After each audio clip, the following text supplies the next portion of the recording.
Acheter une maison en France, c'est dans vos projets. Alors cette vidéo, elle est faite pour vous. Bienvenue dans ce nouvel épisode hors série du rendez-vous des proprios en collaboration avec Amivac. Au programme, des conseils d'experts du secteur de l'immobilier, des témoignages de propriétaires, des chiffres, des bons plans et encore une fois, de magnifiques paysages. Alors installez-vous et profitez.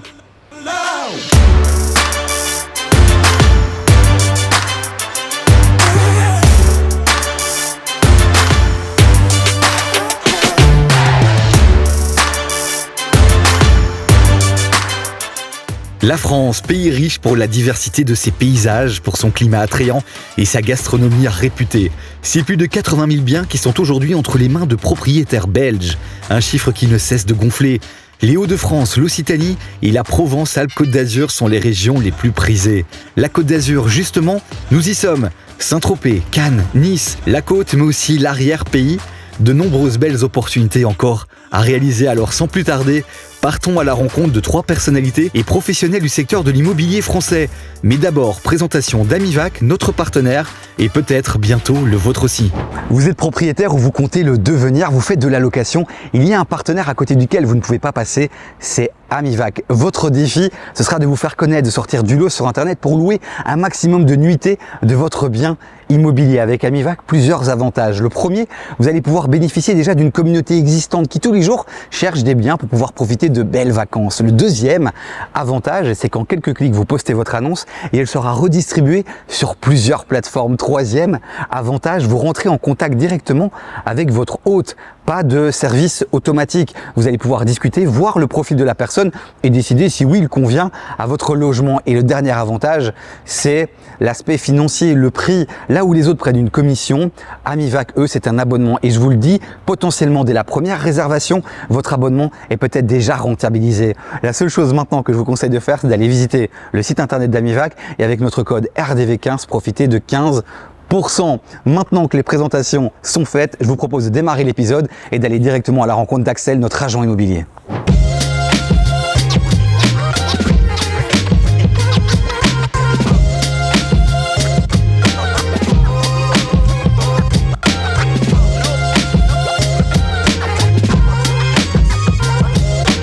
Bonjour Axel, merci de nous accueillir dans ton agence. Merci à toi d'être venu, peut-être pour le soleil, mais j'espère aussi pour moi. Mais non, on est venu pour te rencontrer, on est venu aussi pour tous ceux qui nous regardent et qui se posent plein de questions sur l'achat immobilier en France. Et forcément, la première étape de notre voyage, c'était passer par chez toi, dans une agence immobilière, parce qu'on a fait quelques recherches sur Internet. Pas facile de comprendre comment ça fonctionne en France. C'est un peu différent de la Belgique. Ta mission, ici, ce sera justement de nous éclairer là-dessus. Alors, avant d'aller directement dans tout ce qui est fiscalité, dans le processus d'achat, petite question. Quand on recherche un bien en France, est-ce qu'il y a des plateformes comme Imovlan chez nous en Belgique qui permettent de trouver ces biens? Bien sûr, on a plusieurs plateformes. On a d'abord le leader qui est Se Loger. Ouais. On a le Bon Coin qui est omniprésent, forcément. Ils font tout, ouais. Ils font tout et en immobilier, que ce soit dans le neuf comme dans l'ancien, ils sont présents. On a Logikimo. Okay. Et on a un site que moi j'aime beaucoup, qui est bien ici, qui a été lancé par des agents immobiliers et qui prend de plus en plus d'ampleur. Si tu devais faire rapidement un top 3 de ces plateformes, nous dire laquelle pour toi est la meilleure et pourquoi, tu dirais laquelle? Le plus de résultats, Se Loger, celle que je préfère bien ici, et je place quand même Le Bon Coin parce qu'il y a quand même du retour. Il n'y a pas trop d'arnaques sur Le Bon Coin? Alors moi je la recommande de moins en moins à mes vendeurs parce que c'est le coin des bonnes affaires. Et dans l'immobilier, surtout pour du résidentiel, on n'a pas envie de mettre en vente son logement pour une bonne affaire. C'est pour ça que Se Loger et Bien Ici sont assez bien placés là-dessus. Alors il y a ces plateformes, mais il y a aussi tous les acteurs du terrain, les professionnels du secteur.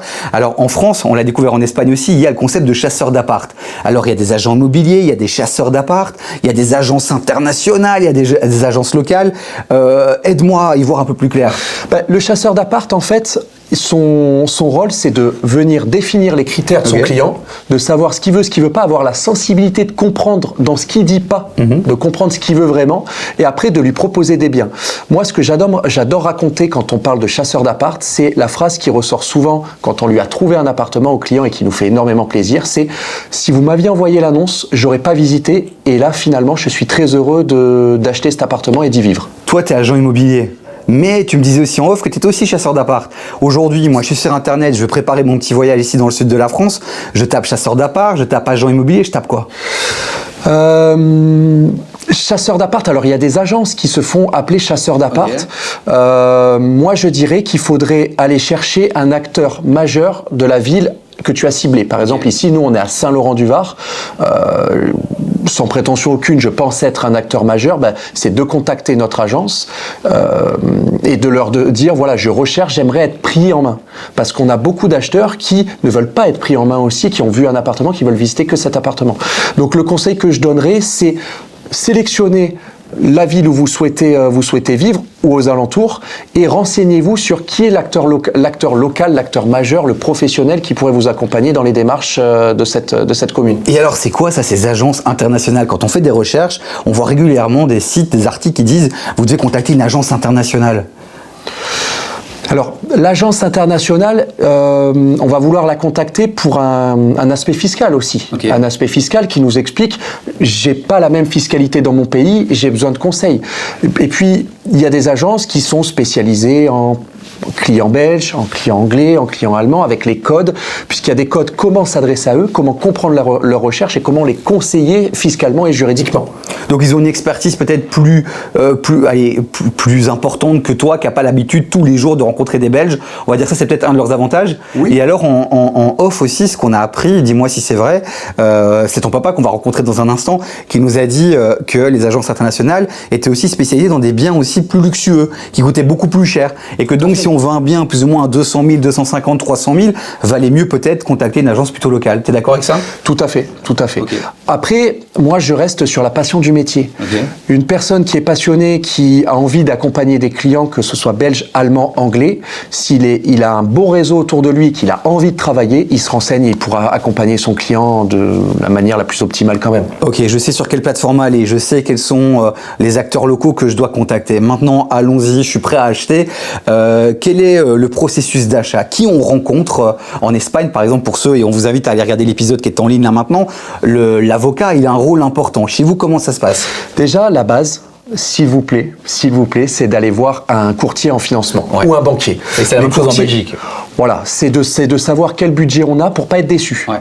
C'est-à-dire que si on a un coup de cœur sur un bien qui est pas dans notre budget, finalement, pour trouver autre chose derrière, ça va être compliqué. Ouais. Moi, je donne souvent l'image, quand on rencontre quelqu'un qu'on a un coup de cœur, il faut essayer de faire des efforts parce qu'après, si ça marche pas, pour rencontrer quelqu'un d'autre, on peut attendre des années. C'est mon image à moi. Donc, s'il vous plaît, allez voir un conseiller financier pour qu'il vous guide. Après, l'étape suivante, c'est d'aller voir un agent immobilier. Le problème, c'est que souvent, les personnes veulent visiter, j'en reviens tout à l'heure, et ne passent pas par des chasseurs d'appartements. Donc, du coup, ils visitent des biens, aussi parce que les agents immobiliers ne veulent plus forcément faire les chasseurs d'appartements. Donc du coup, ils se perdent avec beaucoup de visites et ils n'arrivent pas à trouver leur bonheur. Donc le but, comme on disait tout à l'heure, c'est de trouver un agent immobilier qui va vous accompagner de la découverte des besoins jusqu'à la signature. Pour entendre cette fameuse phrase, si j'avais vu l'annonce, je ne serais pas allé le visiter. Grâce à vous, j'ai pu poser les bonnes questions.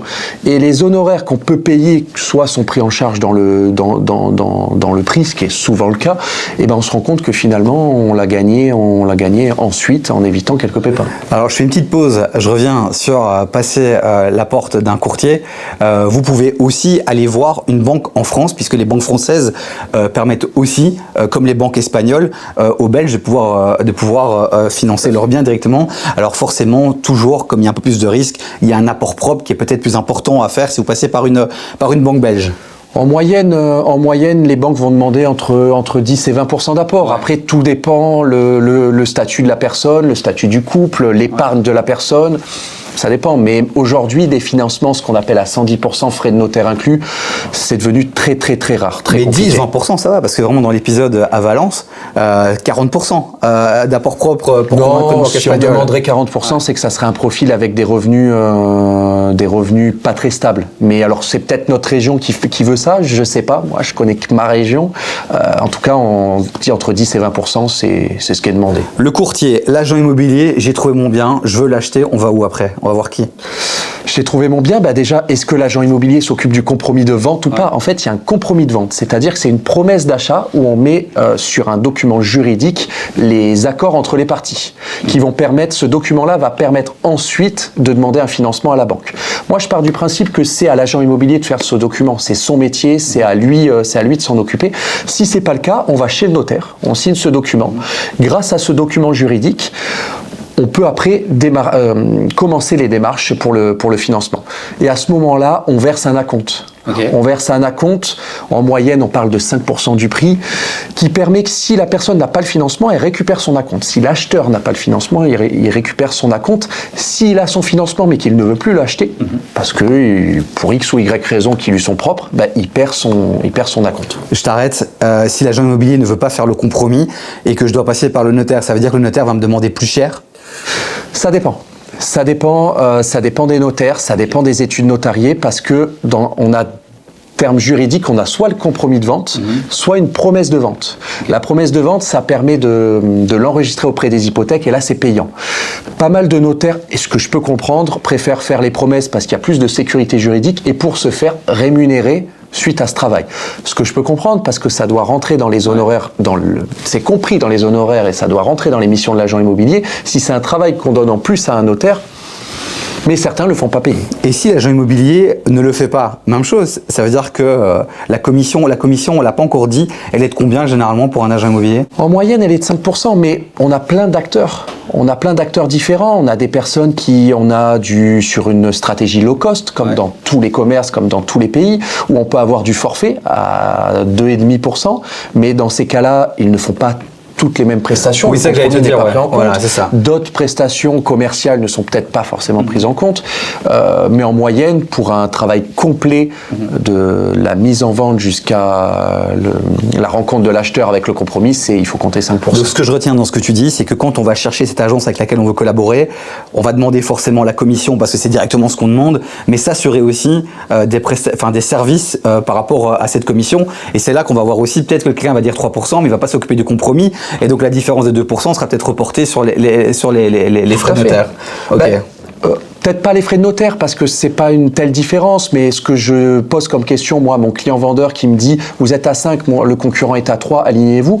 Je pose la question, je lui dis qu'est-ce qu'il fait? Moi j'ai un cahier des charges avec une présentation de service, je fais tout ça, est-ce que lui fait pareil? Et de nombreuses fois on se rend compte que finalement, au coût de la mission, au coût de chaque prestation, il peut coûter plus cher que mes services. Donc voilà, il faut bien regarder. 5% comme ça, tu sais, pour la Belgique, c'est beaucoup. D'accord. Okay. C'est moins chez nous. Mais bref, ok.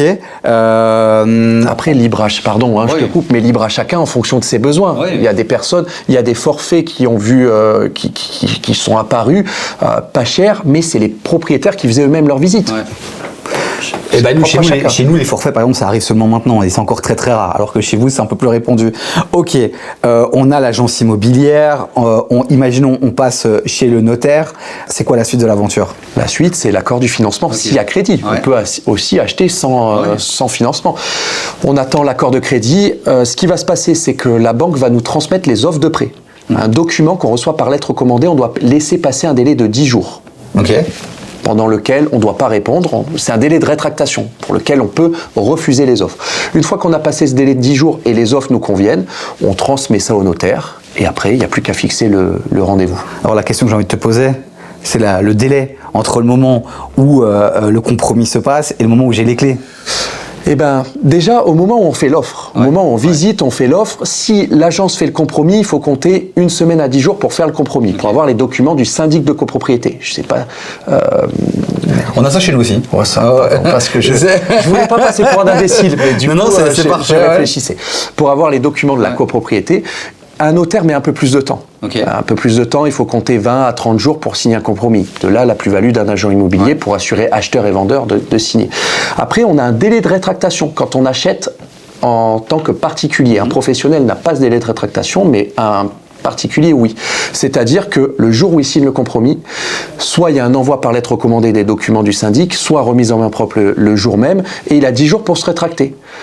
10 jours où, peu importe la raison, si finalement il ne veut plus acheter, qu'il a trouvé un autre appartement, il peut se rétracter sans perdre son acompte. Et après, on est sur un délai en moyenne de 3 mois entre le compromis et l'acte de vente définitif pour obtenir le financement. Et ce qu'on a beaucoup aussi, c'est le droit de préemption urbain. Ok.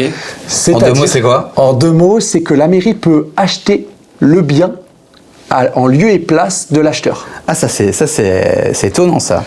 Alors, pour des appartements, ça se fait rarement. Okay. Mais pour une maison, pour un terrain où il y a un projet de la mairie de faire une construction, telle une école, tel un centre... Et ça, on l'apprend pas avant? On le sait pas avant? S'ils vont acheter ou pas? Ouais, c'est ça, ouais. Non, on le sait pas. Alors, on le sait quand on achète un appartement dans un immeuble avec pas mal de logements où les logements voisins n'ont pas été préemptés, on appelle ça comme ça.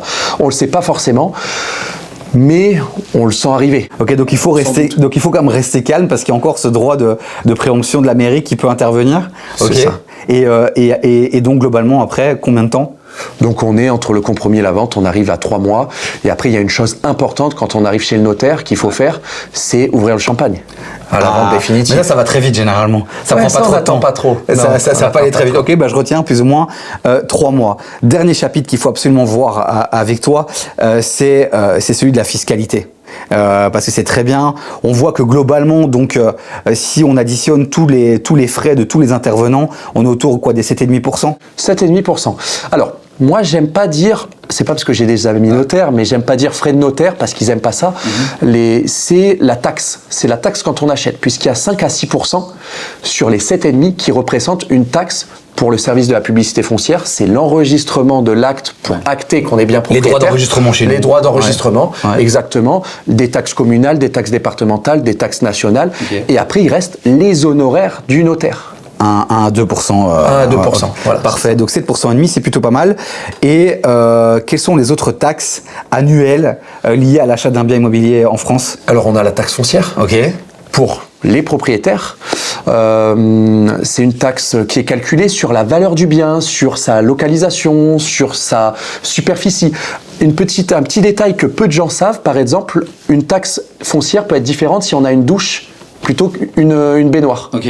Voilà, il y a des petits détails comme ça. Au nombre de WC qu'on a dans le logement, ça joue sur cette taxe. Alors sur un bien classique, on va dire 200 000 € avec une baignoire, une douche et une toilette, on estime la taxe foncière à combien? On est sur un 2 pièces d'environ une quarantaine, 50 mètres carrés. On va être entre 800 et 950 €, en dessous de 1000. Alors ça dépend. Si on est sur la promenade des Anglais chez nous ou sur la Croisette, ça va être plus élevé. Mais en moyenne, sur mon secteur, on est entre 800 et 1000 €. Et ça c'est intéressant parce que par rapport à la Belgique, c'est vrai que chez nous le précompte il est calculé sur quelque chose d'assez virtuel, on va dire, très peu palpable. Chez vous visiblement, voilà, c'est des choses très concrètes qui permettent de donner de la valeur à ce bien et de payer cette taxe annuelle. Il y a une autre taxe aussi, j'ai vu, la taxe d'habitation. C'est la taxe d'habitation. Alors elle disparaît de plus en plus. Ouais. Elle a disparu pour les ménages, pour les foyers les plus modestes, mais elle disparaît de plus en plus. Et là, elle est imposée. Le redevable, c'est la personne qui occupe le logement au 1er janvier. Okay. Donc si le logement est loué, au 1er janvier, c'est le locataire qui doit payer cette taxe. Et alors rapidement, est-ce qu'il y a, comme en Belgique, des histoires d'abattement, d'aides fiscales qui peuvent aussi intervenir? Alors, on n'a pas d'abattement. Alors, on peut avoir des abattements pour la taxe foncière, pour les personnes âgées à faible revenu. Là où il y a une histoire de fiscalité qui est très importante, c'est sur la plus-value immobilière. C'est-à-dire, si on a un bien en résidence principale, le bien de sa famille, le bien dans lequel on vit, on l'a acheté 200 000. On le revend 400 000 €, on n'est pas imposé sur la marge qu'on a fait, parce que c'est notre résidence principale. Par contre, les autres logements, on est imposé sur cette plus-value. On l'a acheté 200 000, on le revend 400 000, la marge de 200 000 €, on est imposé dessus. On est imposé si on le vend avant les 22 ans. Sinon, c'est dégressif au bout de la 6e année, c'est dégressif au fur et à mesure du montant de l'imposition. Je ne vais pas rentrer dans le détail des pourcentages. Et ce que je propose même, c'est de dire à nos auditeurs qu'on va mettre un complément d'information justement sur tous ces petits détails fiscaux. Mais je pense que là, globalement, on a fait le tour un peu des grandes lignes de l'achat d'un bien immobilier en France. Tout à fait. Alors, ce que je te propose, c'est déjà de te remercier et puis de continuer cette aventure avec ton papa, qui est une personnalité qu'on connaît bien. Il paraît. Je vous laisse la surprise, mais c'est une personnalité qu'on connaît très très bien, qui a participé à de grandes émissions télé. Mais d'abord, on vous laisse avec quelques belles images de ta région, qui est une très belle région. Et on te remercie encore. Merci Axel. Merci à toi.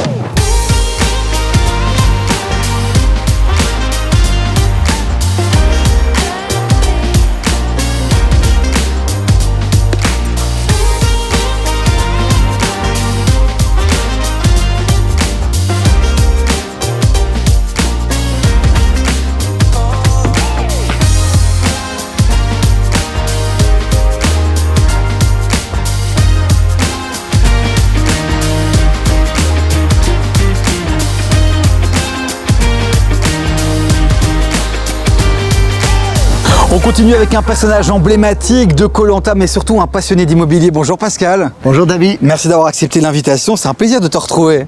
Surtout dans ma région. Le soleil est là, la mer est là. Ah, justement, on va parler de ta région, c'est pour ça que tu es là. Passionné d'immobilier depuis combien d'années maintenant? Depuis plus de 30 ans. Tu as commencé comme maçon et aujourd'hui tu es promoteur, c'est ça? Voilà, j'ai commencé en tant que maçon.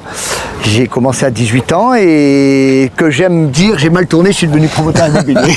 On a fait la rencontre avec ton fils Axel qui a été incroyable, qui nous a donné pas mal de bons conseils. Avant de s'intéresser à l'achat neuf, puisque c'est vraiment ta spécialité, j'ai envie que tu nous parles de ta région. Donc ici on est donc en Côte d'Azur, mais on est à Saint-Laurent-du-Var, c'est ça? Voilà. Aujourd'hui on est sur Saint-Laurent-du-Var, c'est une ville qui est en pleine explosion. Ouais. 33 000 habitants. Elle a des gros avantages, c'est qu'elle est aux abords de l'aéroport. À 20 minutes à peine, hein? Même pas, on est Ouais. à 10 minutes de l'aéroport, on est proche de l'axe départ de l'autoroute qui part sur Monaco et sur le Var. C'est une ville en plus avec le port de Plaisance, qui a un grand centre commercial qui est Cap 3000. Et Très aussi, sympathique. c'est aussi, tu disais, parce que c'est vrai que quand on veut investir dans le sud de la France, on se pose plein de questions. Tu as les villes comme Cannes, Saint-Tropez, etc. Saint-Laurent-du-Var, c'est une ville où il y a encore des belles opportunités à faire? Totalement. Saint-Laurent-du-Var, c'est encore une ville qui a de belles opportunités parce que justement, vous avez le cœur de Nice qui est très cher. Ouais. Cannes, on n'en parle même pas. Monaco, on n'en parle plus. Enfin, c'est un autre système d'immobilier. C'est un peu l'élite. Et sur Saint-Laurent-du-Var, c'est très accessible. Bah, donne-nous des prix un peu, quelques chiffres, tiens, sur Saint-Laurent-du-Var. Voilà. Sur Saint-Laurent-du-Var, vous avez des studios à partir de 90 000 euros. Ok. Vous avez des deux pièces, des beaux deux pièces à partir de 220 jusqu'à 250 000 euros. Les trois pièces, 300, 350 000 euros. Les 4 pièces en dessous de 400 000, vous en avez aussi jusqu'à 450, vous avez des beaux 4 pièces. Ouais, donc on peut encore faire de bonnes affaires et surtout peut- aussi, puisque c'est une zone qui est assez quand même touristique. Donc pour ceux qui recherchent à investir dans le sud pour faire de la location vacancière, saisonnière, courte durée, c'est un bon endroit, Saint-Laurent-du-Var? Saint-Laurent est un bon endroit parce que justement, grâce à, comme je te l'ai dit, les ports de plaisance, les Ouais. accès, étant donné être à 10 minutes de l'aéroport, c'est ce que demandent beaucoup les personnes qui viennent en vacances chez nous. Donc ils sortent de l'aéroport, ils prennent un petit Uber ou enfin un taxi et ils sont directement dans l'appartement de location. Génial. Donc aujourd'hui, ici, le locatif, il y a une grosse demande et pour le locatif à l'année et pour le locatif, c'est ce qu'on appelle saisonnier. On a fait un épisode justement en Espagne, investir à Valence, et on a beaucoup évoqué le fait qu'il fallait des licences touristiques, que ça devenait de plus en plus compliqué pour faire de la location en courte durée. Ici, à Saint-Laurent-du-Var, dans la Côte d'Azur, c'est compliqué? Il y a quelque chose qui se passe par rapport aux plateformes Airbnb? Non, sur Saint-Laurent-du-Var et Cagnes-sur-Mer, parce Ok. que les deux villes sont vraiment côte à côte et le Crau de Cagnes. Il n'y a pas encore cette pression des communes pour empêcher le Airbnb. Ouais. Le Airbnb. Voilà, on n'a vraiment pas ce problème-là et c'est vrai qu'il y a un gros développement. Et il y a un gros développement parce que beaucoup pensent qu'investir sur Nice et Cannes sont la bonne stratégie. Alors Ok. que pour moi, étant d'ici, c'est totalement faux. Pas parce que je suis de Saint-Laurent, Ouais. c'est pas le problème. Mais c'est parce que c'est des endroits que les gens ne pensent pas, parce que pense Côte d'Azur, on pense Nice, on pense Cannes. Il y a d'autres régions intéressantes, d'autres villes, d'autres endroits qui peuvent être intéressants aussi? Ah, il y a énormément. En fait, ce qui est sympa dans cette région, c'est qu'on part de Nice, on va jusqu'à Mandelieu, toutes les villes se touchent. Ok. Totalement. On est à 10 minutes de l'aéroport, à 15 minutes de Nice, on est à 15 minutes d'Antibes. Mais entre tout ça, vous avez Saint-Laurent, Cannes-sur-Mer, Villeneuve-Loubet. Vous arrivez à Antibes aussi, très Ouais, belle ouais. ville. Antibes, vous continuez, Golfe-Juan, et on va comme ça jusqu'à Mandelieu. Voilà.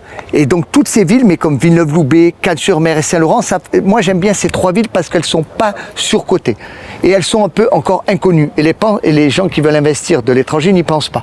Alors que c'est vraiment l'endroit. Moi le premier, j'ai des investissements qui ont été faits sur Saint-Laurent-du-Var et Cannes-sur-Mer. Je suis pas allé investir à Nice ou sur Cannes. Voilà. Et Pour avoir une rentabilité intéressante. Est-ce qu'on aime les Belges ici dans le sud de la France, Pascal? Alors dans le sud, on les adore. Ouais. On les adore. Alors après, j'ai côtoyé certains Belges et j'aime beaucoup les Belges par leur humour et par leur décontraction. C'est des leçons qui devraient nous instaurer un peu à nous aussi Ouais. d'ailleurs. Mais ici, bien sûr. Mais de toute façon, ici, c'est quand même une ville indirectement d'immigrés. Il y a les Italiens, il y a eu beaucoup de monde. La Côte d'Azur, c'est une région qui s'est faite pratiquement 80% que d'immigrés. Donc on n'a aucun problème avec ça. Mais la France est le pays numéro 1 dans lequel les Belges investissent et la Côte d'Azur est la région numéro 1 dans laquelle les Belges investissent. Donc si vous achetez ici, j'imagine que vous aurez l'occasion de rencontrer pas mal de Belges. Pascal, il faut qu'on fasse une petite parenthèse avant de se dire au revoir par rapport à ta profession actuelle. Tu es promoteur, tu es dans le neuf et tu nous disais en off que ça peut être intéressant aussi le neuf. Alors souvent les gens n'y pensent pas du tout. Ouais. Mais je leur conseille, je répète pas parce que je fais du neuf, mais il faut investir dans le neuf. Le neuf, ça s'appelle la VFA. La VFA, c'est vente état futur d'achèvement. Quand on fait des programmes immobiliers, nous promoteurs, on a besoin de un pourcentage de réservation pour commencer le projet. Et pour avoir ces réservations, il y a des prix intéressants. Les gens achètent sur plan, mais l'avantage d'acheter sur plan, c'est que déjà, ils peuvent choisir un peu l'aménagement intérieur, leurs matériaux. Ça, c'est très important. Les frais de notaire sont de 2 à 2,5%, que dans l'ancien, on est à 8%. Ouais. Et on achète dans le neuf, donc on a un avantage parce que vous avez des cuisines offertes, des frais de notaire réduits. Des prix plus intéressants parfois. Des prix plus intéressants parce qu'il nous faut avoir les réservations. Et en plus, vous êtes avec des programmes immobiliers aux dernières normes acoustiques et normes thermiques. Donc j'ai envie de dire aux étrangers, aux Belges, à qui que ce soit, investissez dans le neuf. Mais complètement. Voilà. Et c'est un vrai bon plan que tu nous partages. Et c'est vrai Totalement. que, et l'autre message aussi, c'est de dire finalement à ceux qui se projettent pour dans 6 mois, dans un an et demi, intéressez-vous peut-être déjà maintenant à ce qui est prévu pour les Sur un prochains programme neuf, années. quand c'est en vente, il faut savoir que quand vous signez sur les réservations, maximum 1 an et demi après, votre appartement est livré. Et vous le choisissez, vous le faites à votre goût. Et il faut remettre un acompte, généralement, j'imagine, pour valider. Oui, et de mais combien? pour le contrat de réservation, c'est le minimum, c'est 500 € pour signer un contrat de ça réservation. va. Et après l'appel de fonds, les montants sont donnés par rapport à l'évolution du programme. C'est-à-dire on signe l'acte authentique, il y a un pourcentage. Quand les fondations sont faites, il y a un pourcentage. On arrive au hors d'eau à 70%. Ok. Donc vous risquez rien. Voilà. Parfait. Et il y a une garantie financière d'achèvement qui est faite par la banque. Donc votre notaire, il est sécurisé. Intéressez-vous au neuf, les amis. Merci Pascal De rien. pour ce moment. Merci de nous avoir mis en relation aussi avec ton fils qui a été incroyable, qui nous a donné des bons Ah, il est conseils. bon, hein. Et merci de nous faire profiter de ta Voilà. belle sonnerie. C'est ça les amis, on est bien ici, on est à Saint-Laurent-du-Var. Ce que je te propose Pascal, c'est qu'on aille prendre des petites images ici de la région. D'accord. Et surtout aussi, on va présenter à ceux qui nous regardent notre partenaire sans qui on n'aurait pas pu venir ici te rencontrer. J'aurais pas pu te rencontrer. Voilà. Et surtout, Merci si à ton tu connaissais partenaire. pas Amivac, Non, et on je te l'a connaissais pas du présenté. tout Amivac et du coup, je vais un peu m'y intéresser. Tu vas surtout regarder la suite puisque c'est maintenant qu'on va vous présenter notre partenaire Amivac. Nouveau petit clin d'œil pour notre partenaire. Pour ceux qui ne l'auraient pas vu, c'est évidemment Amivac, sans qui on n'aurait pas pu venir ici dans le sud de la France. Amivac, c'est un site internet, une plateforme qui s'adresse à tous les propriétaires qui mettent leurs biens en location. Grâce à eux, vous allez pouvoir augmenter votre taux de réservation. Allez voir ce qu'ils font et avec le code RDV15, vous allez bénéficier de 15%. On continue l'épisode, direction la magnifique villa de chez Sandra.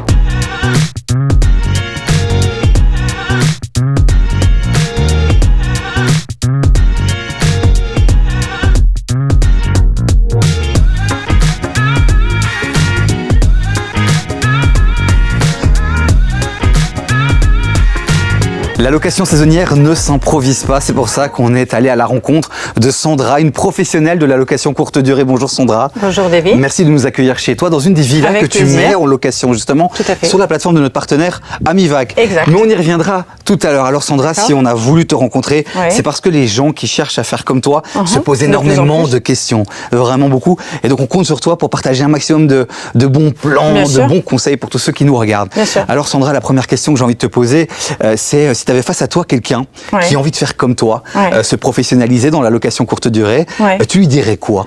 Eh ben, je dirais que, en effet, c'est un super métier, mais qu'il faut énormément d'énergie et de disponibilité. À partir de combien de biens ça devient vraiment prenant au quotidien? Alors, je pense en fait que ça dépend vraiment des biens. Ouais. C'est pas, mais je pense que de l'automatiser, c'est bien très rapidement, même à partir de 2 ou 3 biens. Je connais des personnes qui l'automatisent Dès le départ, dès le ouais. départ. Parce que c'est vrai que ça facilite. Donc forcément, la mise en ligne. Aujourd'hui, ouais, je pense que c'est indispensable Dès le départ, dès de le départ, penser, ouais. d'avoir une stratégie Oui, parfaite. ouais. Pourquoi tu dis que ça dépend du type de bien? en fonction d'une maison, d'un appartement? Les méthodes sont différentes? Les méthodes, oui, je pense que quand on a des petits appartements, on fait à la nuitée. Ici, on loue sur 1 semaine, 2 semaines, donc forcément, c'est pas du tout la même... Oui, parce que j'imagine, c'est vrai qu'à la nuitée, forcément plus de réservations, voilà, plus de gestion. De temps, etc. Effectivement. Alors, il y a 3 grandes questions, selon moi, qu'on se pose quand on réfléchit à se lancer là-dedans. C'est, est-ce que c'est vraiment rentable? Forcément, on va pas se le cacher, on va parler argent dans cette émission, je vous le dis. C'est vraiment rentable. Comment, justement, automatiser pour éviter que ça nous prenne beaucoup de temps?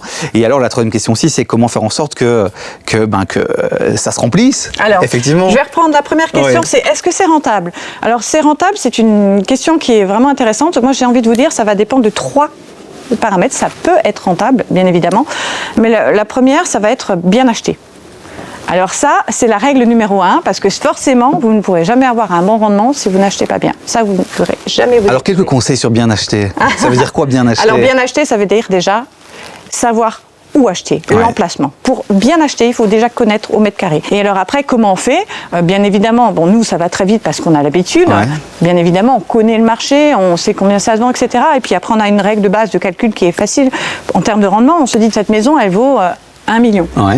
Donc je vais l'acheter 1 million, mais c'est quoi la rentabilité? Quel est le montant? Quel va être mon rendement? C'est pas compliqué. Je vais faire un prévisionnel. Déjà, il faut un apport, parce que vous savez qu'aujourd'hui, les banques pour prêter, c'est pas compliqué. Mais nous, notre banque, on vient pas comme ça, tu nous prêtes tant.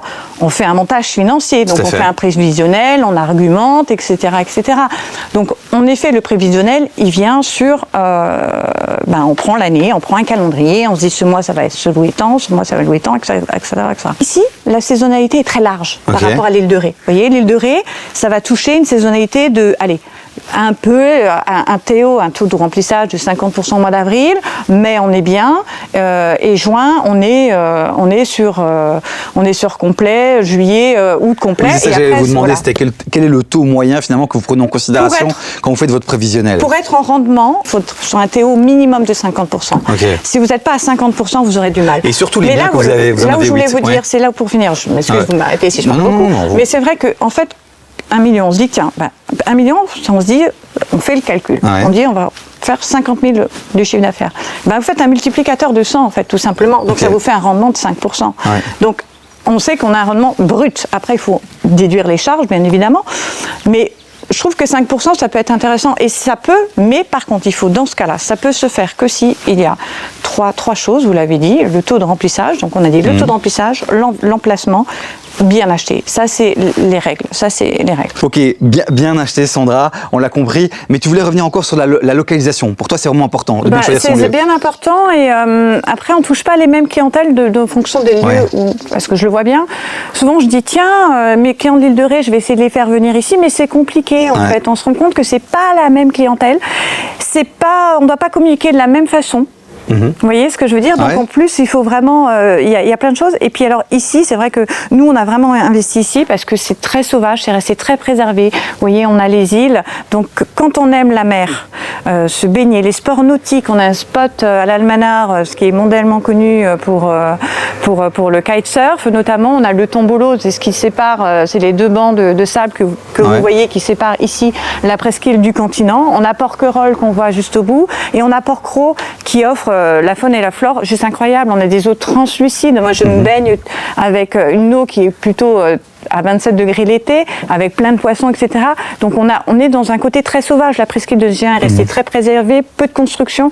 Donc on est sur des lieux. Il ne suffit pas simplement de trouver la belle villa. Il faut aussi s'intéresser à tout ce qui est autour. Pourquoi? Parce que ça va impacter le prix à la nuitée notamment ou à la semaine. Et c'est ce qui va aussi donc impacter la rentabilité. Et puis on est quand même dans des lieux très calmes, très en sécurité, parce que aussi beaucoup de clients cherchent ça. Moi, je vois beaucoup de personnes étrangères qui ne connaissent pas.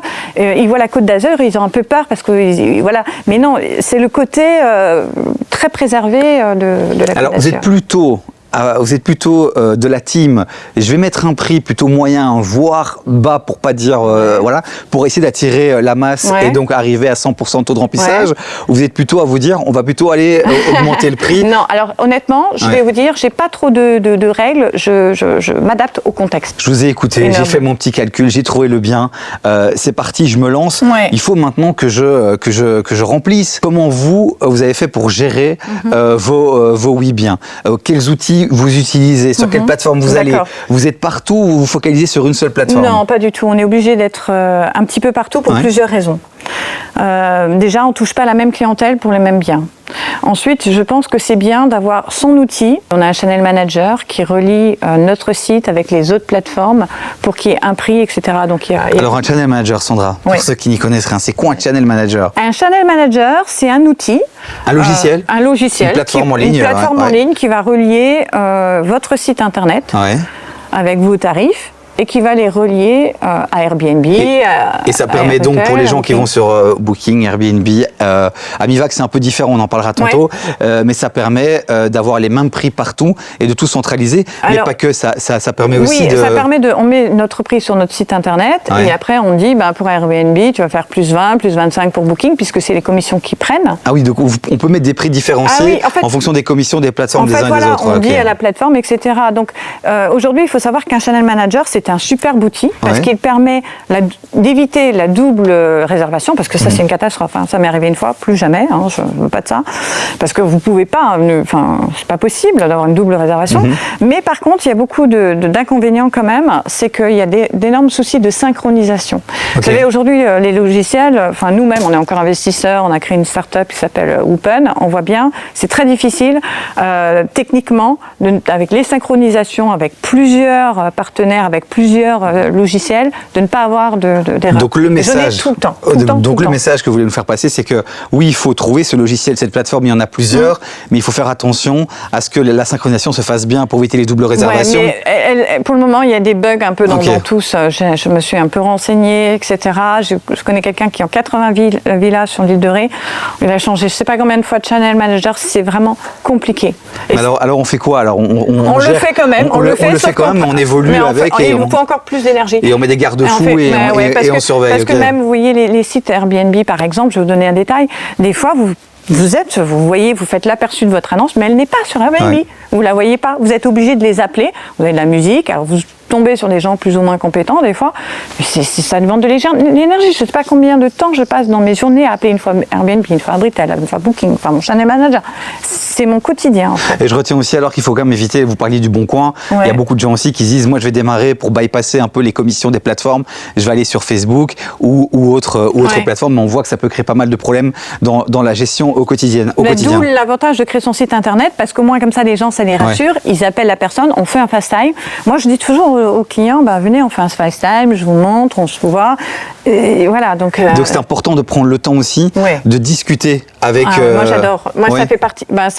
Ce qui est bien justement dans la location saisonnière, c'est que c'est très polyvalent. À un moment donné, vous faites vos prix, à un moment donné, vous faites de la décoration, à un moment donné, vous échangez avec les clients, à un moment donné, vous faites votre comptabilité, à un moment donné, vous voyez, il y a une multitude, vous échangez avec vos partenaires, vous réfléchissez, parce qu'en fait, c'est un métier qui aujourd'hui, on a une concurrence qui est incroyable. Donc il faut réfléchir à qu'est-ce qu'on peut mettre en place pour se démarquer. Alors justement, on va parler de ça dans un instant, on doit déjà bientôt terminer et enchaîner les prochains rendez-vous, mais les prochaines rencontres. Outils, channel manager, logiciel pour aider à automatiser. Est-ce que vous utilisez d'autres outils? Vous vous entourez de certaines personnes qui vous aident? On s'entoure de qui? Dans le channel manager, on a aussi un outil qui s'appelle Smart Pricing, par exemple, ou d'autres outils qui sont en concurrence à ce site, et en effet qui vous dit, vous devez être ce prix. Voilà. Selon le bien, l'emplacement, à quel prix il faut mettre son bien. Et nous, on part là-dessus, on lui dit, tu pars sur le bas ou le haut en fonction d'eux, et voilà. Et pour les clés, pour le nettoyage, pour tout ça? Nous, on a beaucoup de chance, que on a 8 biens, mais sur 3 sites différents, et on a 3 partenaires, 3 prestataires de conciergerie avec qui on travaille, parce que moi, je ne veux pas faire l'entrée avec les clients. Autant j'aime échanger avec eux, autant je ne veux pas la faire parce que je veux bien venir les saluer, je veux bien, etc.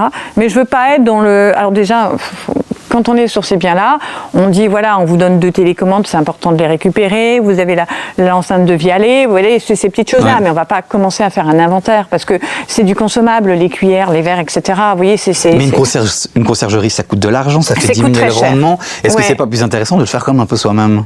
Eh bien, écoutez, moi, je pense que non, parce que, pourquoi? Parce que, après, ça dépend avec qui on travaille. Moi, j'ai trouvé une conciergerie qui est auto-entrepreneur, donc elle est très, très bien. C'est une femme qui reçoit très bien les clients. qui passe très bien avec la clientèle et qui fait bien le tour et qui explique, etc. et qui fait le ménage derrière, etc. Elle a du personnel aussi, mais c'est indispensable parce que c'est pas moi qui vais faire le ménage, c'est pas moi, etc. Trouver des femmes de ménage, c'est quand même difficile, donc autant prendre une société de conciergerie. Alors attention, il y a différentes sociétés de conciergerie parce que vous avez aussi des sociétés de conciergerie qui s'occupent de communiquer et de placer votre bien. Vous voyez, moi c'est juste une société de conciergerie qui fait l'entrée-sortie et le ménage. Et ce qui est intéressant dans ce que vous venez de dire aussi, c'est que louer un bien, c'est pas uniquement avoir un beau bien, c'est aussi bien accueillir les gens. Et donc, il faut tenir compte aussi de ces paramètres-là quand on sélectionne ces différents partenaires. Est-ce qu'ils vont bien accueillir en étant souriants, Et nous, on est quand même beaucoup en déplacement. On est aussi dans l'hôtellerie. On est un groupe hôtelier, donc on est amené à se déplacer beaucoup. Je peux pas, c'est pas possible. Donc, il faut travailler avec des partenaires. Il faut se faire entourer. Ça, c'est obligatoire. Après, c'est une question de prix. Il faut trouver. Mais le rendement potentiel permet de s'entourer, de faire appel à des partenaires. C'est en plus. Moi, quand je fais mon rendement, je me dis tiens, ça sera en plus. Vous savez, oui, tout à fait. Après, bien évidemment, c'est plus dur à trouver sur l'île de Ré et l'Alpe d'Huez qu'ici, où on trouve plus facilement. Et les prix sont moins onéreux. Mais non, on est bien entouré. On a cette chance-là. On se fait bien entourer. Donc vous disiez Après, on est généreux, mais on sait aussi qu'on soit dans l'autre sens. Vous disiez au début de bien choisir son bien. Vous venez encore de le dire, il faut bien choisir en tenant compte aussi peut-être des partenaires potentiels qui sont autour. Il faut être exigeant, parce que moi je suis très exigeante avec moi-même, je travaille énormément, mais il faut être exigeant avec soi-même. Et en même temps, il faut être exigeant dans le choix des partenaires. En parlant justement des partenaires, vous avez fait le choix de fonctionner avec Amivac, qui nous permet d'être ici avec vous aujourd'hui. Alors clairement, ils sont partenaires, mais on va essayer d'être le plus objectif possible. Quand on vous a appelé, directement, vous avez dit « Je suis vraiment contente d'Amivac ». Pourquoi vous êtes contente d'Amivac? Quels sont vraiment les avantages de cette plateforme? Alors, les avantages de cette plateforme, elles sont vraiment multiples. La première, déjà, bizarrement, j'ai pu noter, alors il y a la redistribution parce qu'Amivac aujourd'hui redistribue sur Home2Go et... Donc concrètement, ça veut dire que si on met l'annonce sur la plateforme, automatiquement elle va être diffusée sur plein d'autres plateformes. Voilà, sur deux autres plateformes, donc au total 3. Et donc en effet, elle touche une clientèle qui ne va pas sur Airbnb, Abritel ou Booking. Assez impressionnante, elle touche une clientèle très européenne, du style, les Allemands, les Suisses, les Luxembourgeois, les Belges, qui est notre clientèle, ici du Sud principalement, je le vois, parce que sur l'Alpe d'Huez, pas trop, mais ça fonctionne très bien ici.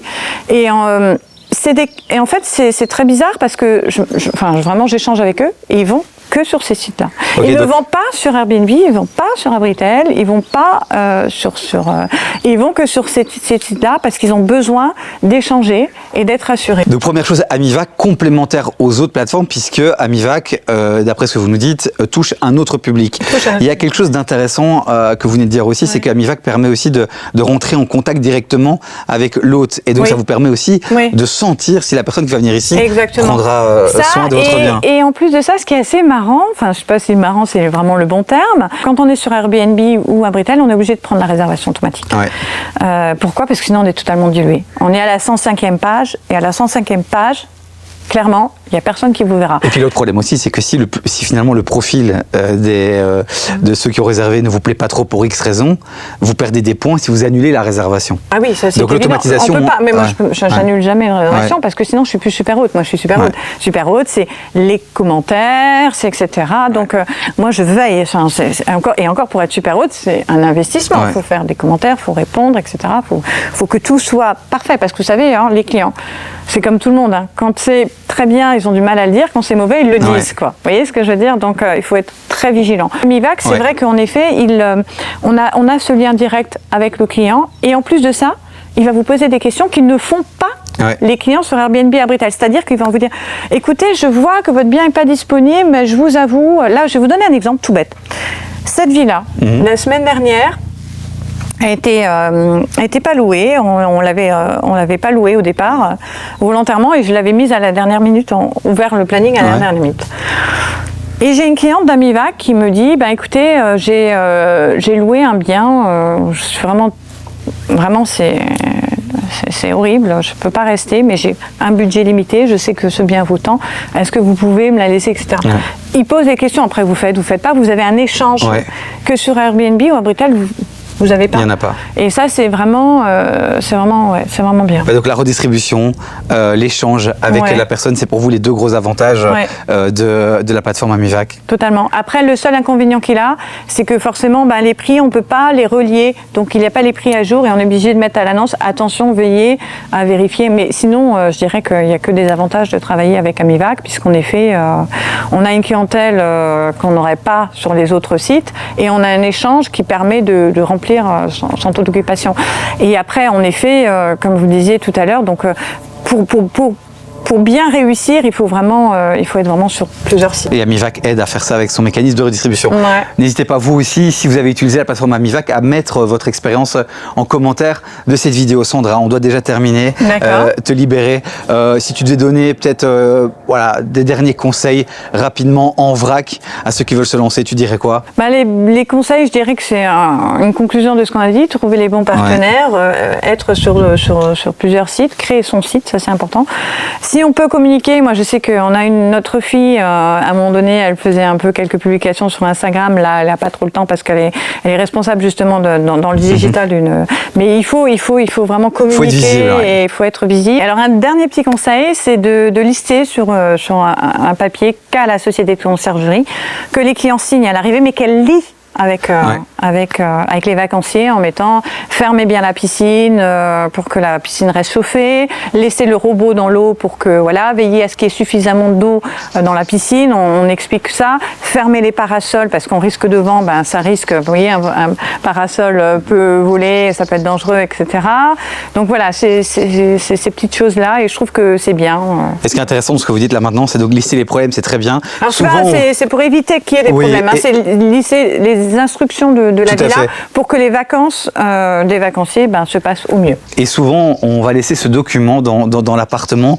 Souvent, personne ne le lit. Non. Ce qui est intéressant, ce que vous venez de vous dire, c'est peut-être de le laisser au concierge et d'inviter les gens à signer. Un peu comme à l'école, à l'époque, le règlement d'ordre intérieur, on devait le signer. Mais au final, ça peut éviter beaucoup de problèmes. On le fait avec de l'humour aussi, vous voyez, parce que ça peut faire un petit peu, des fois, un lance-scène, un papier, etc.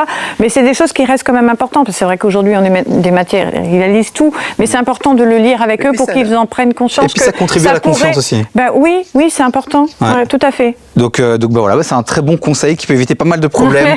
Merci Sandra pour ce petit moment. Merci David. Et merci de nous accueillir ici. J'espère que j'ai pu vous répondre. Oui, parfaitement. Et ce qui est super intéressant maintenant, c'est qu'on va visiter le bien et on va laisser ceux qui nous regardent avec les magnifiques images de votre habitation. On le rappelle, vous avez bien.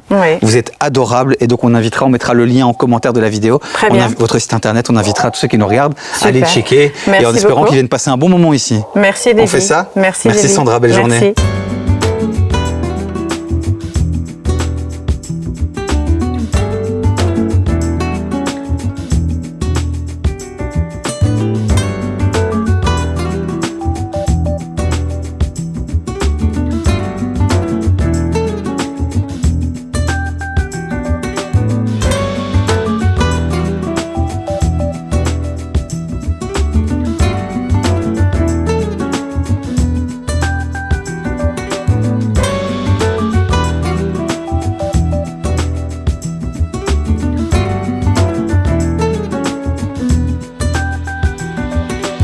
De retour en France pour terminer déjà malheureusement cet épisode. J'espère qu'on a pu répondre à toutes vos questions et que votre rêve, votre projet d'acheter en France va bientôt se concrétiser. Si on n'a pas pu répondre à toutes vos questions, vous les posez en commentaire de cette vidéo, on y répondra. Je vous donne dès maintenant déjà rendez-vous pour un prochain épisode et c'est vous qui déciderez de la destination. Donc là aussi en commentaire de cette vidéo, où voulez-vous investir, où voulez-vous qu'on aille? J'ai déjà hâte de voir toutes vos réponses. Et pour terminer, on remercie encore une fois notre partenaire sans qui on n'aurait pas pu venir ici.